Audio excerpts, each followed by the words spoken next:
For all intents and purposes, railway locomotives cannot climb hills or mountains. There are some lines that climb a portion of certain mountains, and there are others that follow relatively shallow inclines over hills, but in general, a locomotive would not be able to make it up a mountain. Not only are most locomotives too heavy, but the wheels have very little friction to grip the track with, which is why it's easy to push something on rails and why trains can go so fast, but it also means they have terrible traction in comparison to a car. So in short, railways and locomotives cannot climb hills or mountains. Steam locomotives, however, do not care what science tells us.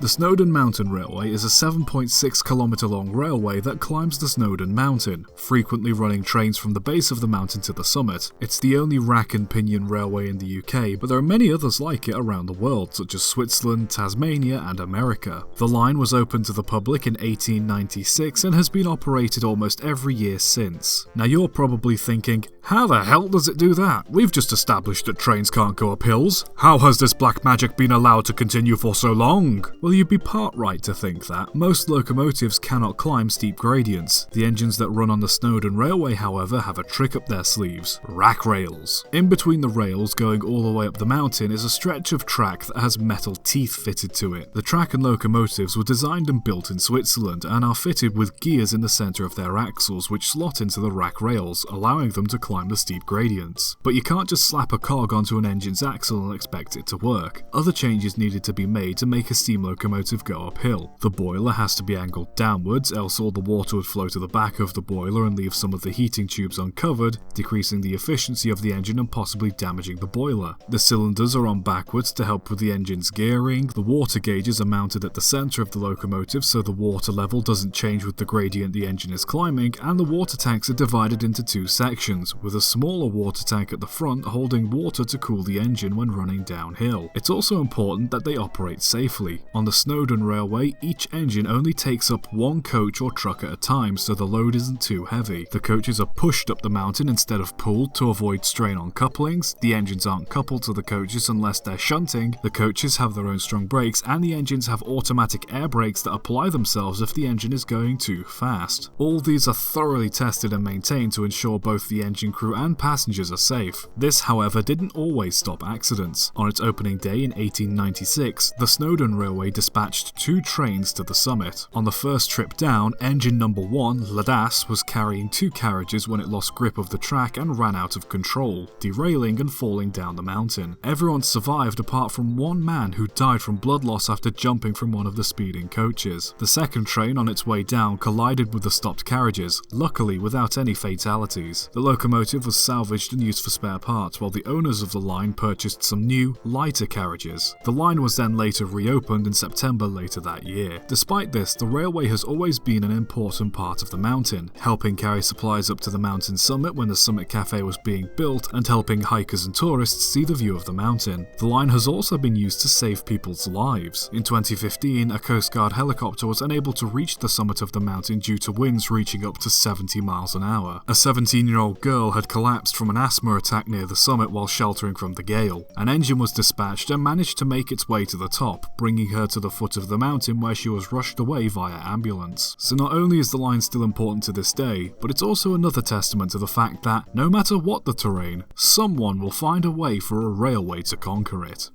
Subscribe for more.